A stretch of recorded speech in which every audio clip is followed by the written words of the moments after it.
Today we read the chapter 5, Native American Empires.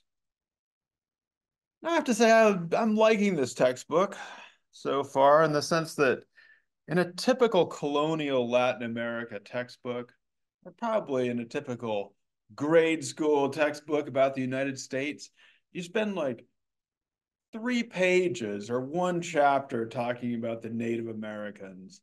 And then after that, they just disappear. It's like they're all gone and you never see them again. Right. And so, what I like about this is, first of all, they've had a whole chapter on Native America, and they've had a whole chapter on Atlantic Africa, which again, most textbooks don't do.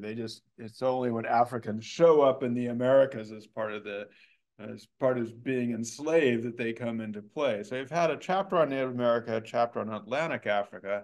And again, in a typical Latin America colonialism class, once Columbus shows up on the scene, you only hear about the conquest.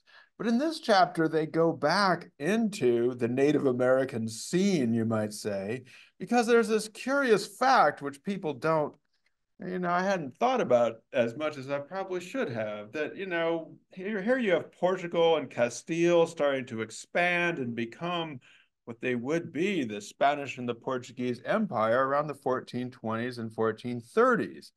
Meanwhile, over in the Americas, the Aztecs are also starting their expansion around the 1420s. And in the Andes in South America, the Incas are starting their big push for expansion. So it's kind of funny that in some ways, now the Spanish and the Portuguese knew about each other and they were competing with each other, right? And they were driving each other forward.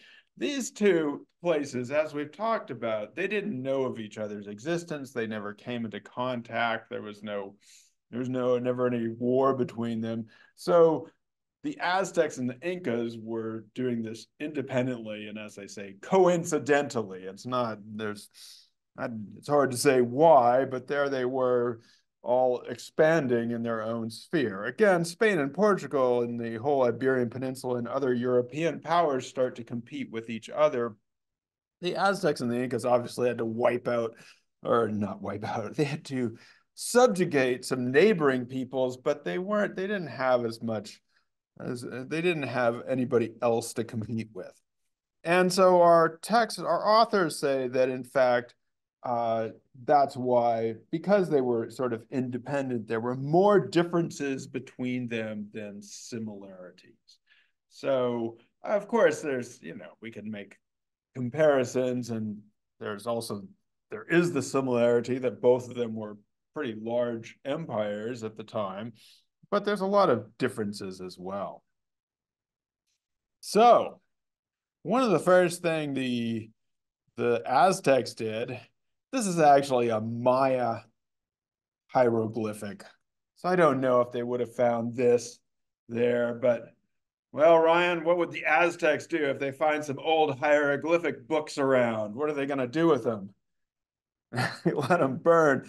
So, we got down on the Spaniards for burning quipus and burning things, and they deserve to be gotten down on for them. But we should remember the Aztecs were also like, hey, let's burn these old books. We'll put our new books in place, and we were always here and we were always cool. So, it's kind of a well-worn strategy of empire that you want to make sure that nobody else has any books and the only books you're reading are your books. You ban all the rest of the books. So, like I said, we get down on the Spanish. We should still probably get down. The other thing they did is the ones they didn't burn, they've taken to museums in Europe. And so if you want to see like Maya hieroglyphics or if you want to see old Kipu stuff, you have to go to like Boston or you have to go to Europe to see these things. It's actually quite terrible and a tragedy for the people who are there that they can't even see their own history anymore. So, but for the point of this class, I think it's worth noting, and I don't want to make too much of this, but just to say that for some of the indigenous groups in the vicinity of the Aztec Empire and in the vicinity of the Inca Empire, they may have felt like that was worse than what the Spanish were doing or eventually did. Now, they may have changed their mind in 100 years or so, but the thing is like a lot of people did feel the effects of this empire of the Aztecs or the Inca quite profoundly, and may have enjoyed more relative freedom once the Spanish came, and so felt like they could ally with them. So we have, I mean, it's also the case that we talked about in the last class how, in some ways, the first Spanish and Portuguese colonies in Brazil and in the Caribbean were not very successful. And in fact, there were some early failures. So, I mean, I'm going to put the word failing in parentheses or quotation marks here because obviously they're not completely failing, but they're not doing that great. And so while they're doing this on the mainland for these 30 years, again, the Aztecs and the Inca have no idea what's going on over there in the Caribbean and Brazil. They're just doing their thing. They're just expanding their empire, fighting with others, fighting amongst themselves, doing their thing for a good 30 years here before the Europeans, who by that time, many of them had been already in the Americas for 20 or 30 years before they undertook these exhibitions. And so it's again, most textbooks, once Columbus comes in, it's like people have this idea that in 1492, the Aztec and the Inca just crumble. But in fact, they were going on just fine for a while before the empire began. Now, the Aztec, they were apparently mostly interested in subjugating people, but keeping the rulers in place. They didn't care how much what was going on as long as they were subjects, and then they'd have to pay tribute to the Aztecs. So they weren't really interested in, well, as Reston Lane put it, they weren't interested in sort of ruling over people in the sense of kind of organizing them, creating what we call a bureaucratic state. So it's not that there wasn't a bureaucracy. There were obviously people who were dealing with the calendars and things like that, but they weren't that interested in the technical aspects of running governments or trying to make sure people were doing what they wanted. So they were interested in tribute and getting taxation from people. What else did they like to do, Noah? Or what else did they ramp up as their empire got going?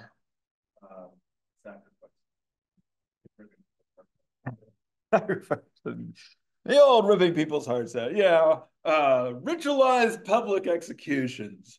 I guess if we consider ripping your heart out on the top of a temple to be a ritualized public execution. I don't know what we should call it. That's probably a euphemism. Yeah, yeah. I started looking for pictures of Aztec temples, and most of them are represented in video games and in very gory style. And there's all this blood running down the side of it. So I'm not going to show you the blood running down the side because that would contribute to this European obsession, which we talked about, with not only cannibalism, but with this idea of, oh, the Aztecs were so bad, they're human sacrifice, and we're saving them from the demons of hell, et cetera, et cetera.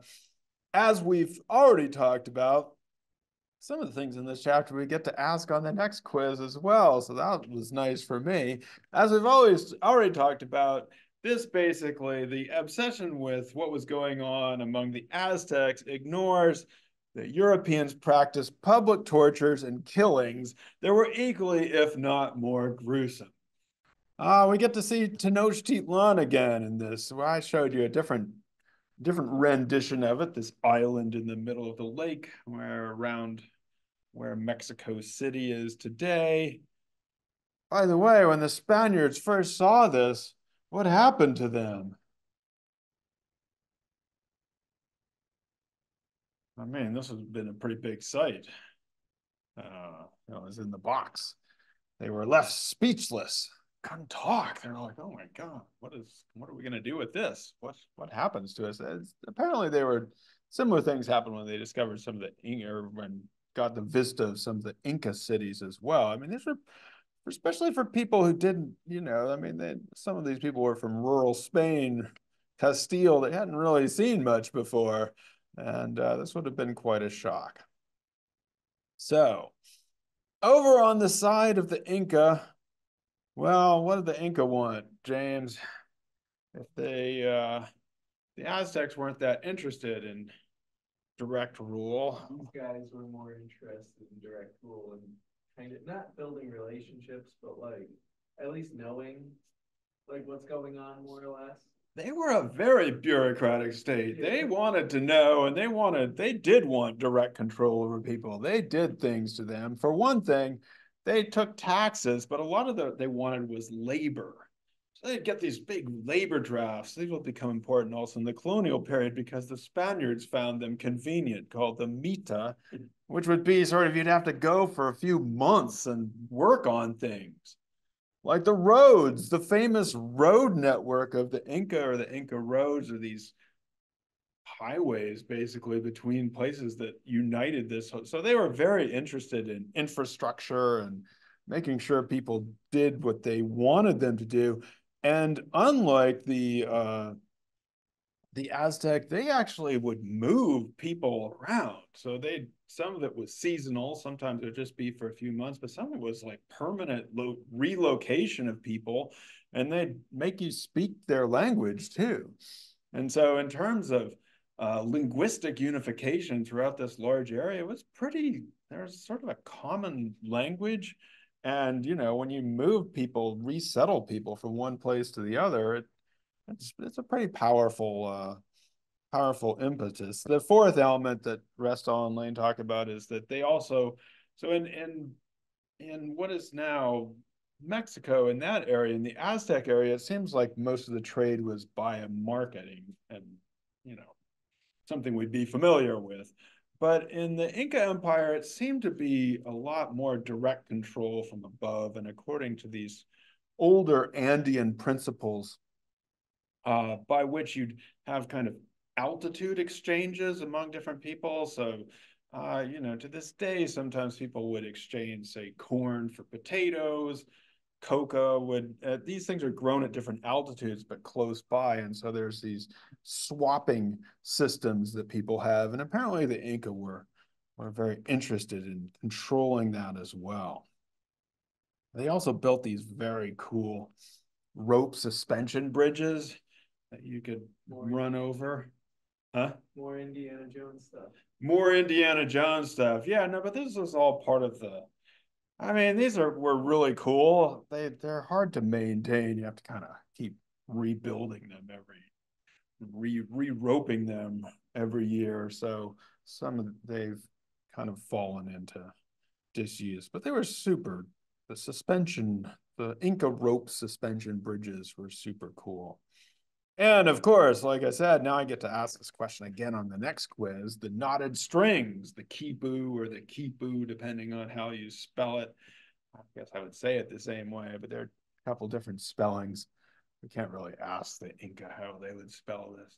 But these are that knotted string, which were accounting. Some people believe it was more of a writing system, but at least they could account for things and knot and re-knot the strings.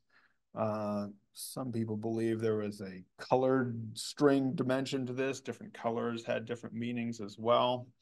So pretty cool stuff. Probably was a royal retreat, a kind of place where people went to be important. A royal estate, which you could do sacred things up there. So pretty cool stuff, pretty cool architecture. You can go there, do so. It's a little bit overrun with tourists these days, but they're trying to put limits on all the people trying to look at it.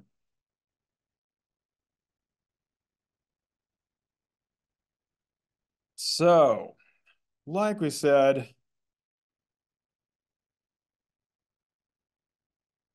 Hernan Cortez and his buddies show up around 1519. So again, when you think about, the first Hispaniola in 1492, by the time of 1519, they'd had a lot of time to sort of explore and settle around the Caribbean.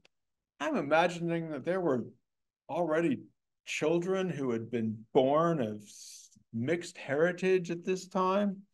So, maybe, you could be 15, 20 years old. You might have grown up already experiencing and being bilingual or trilingual or what, you would have people who were already experienced in the Americas.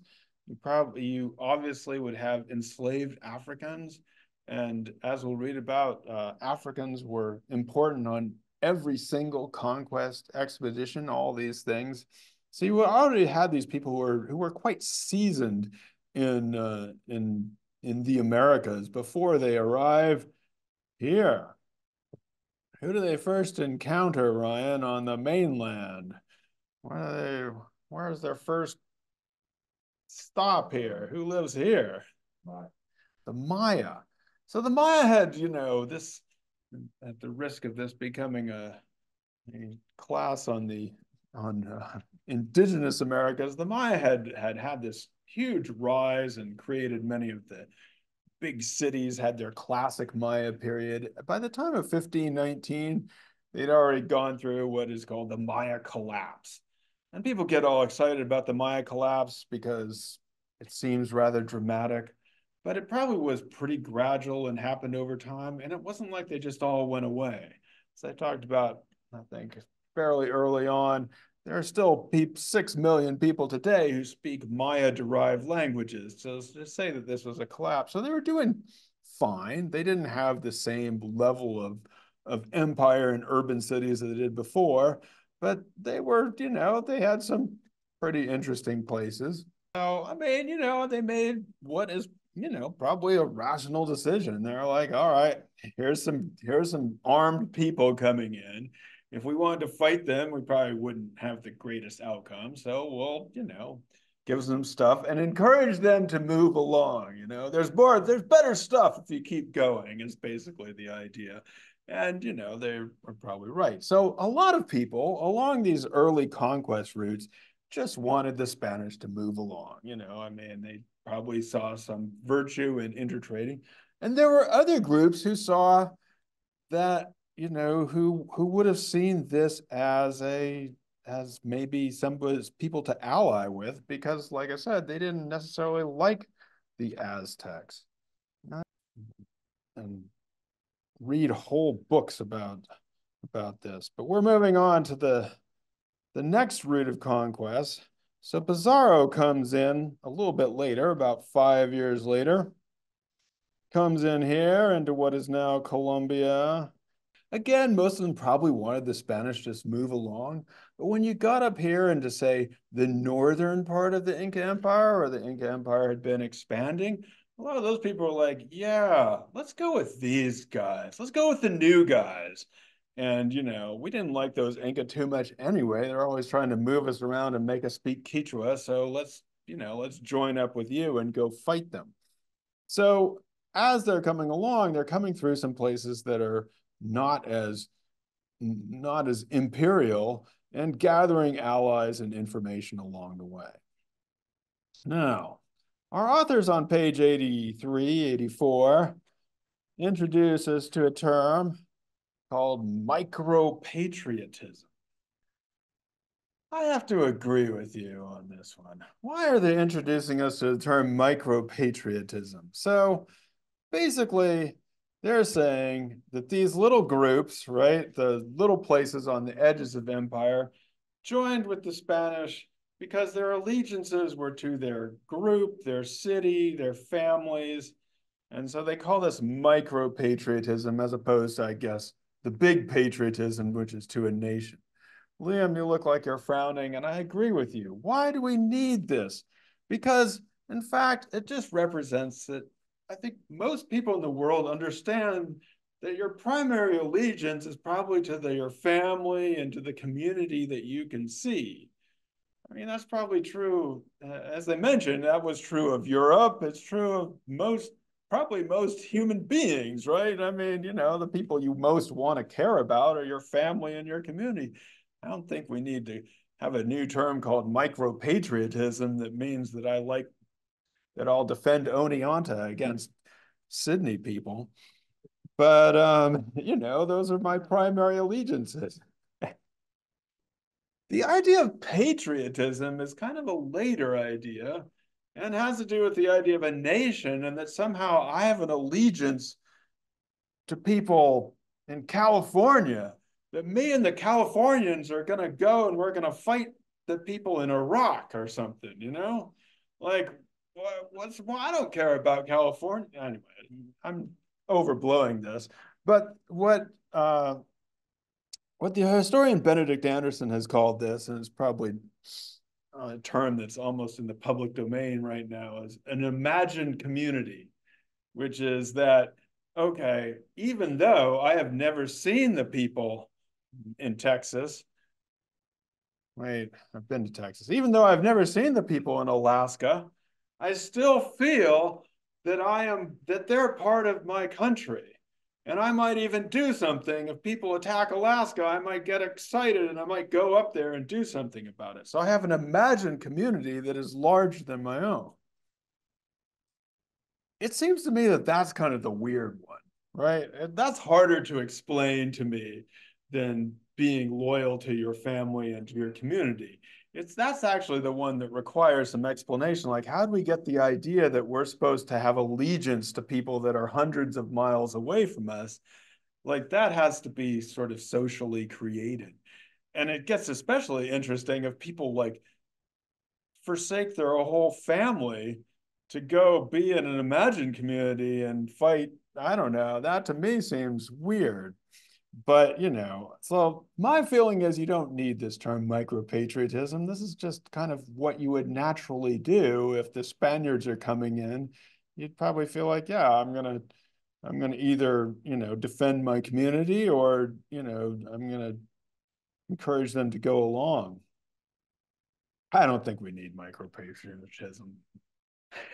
We have enough patriotism.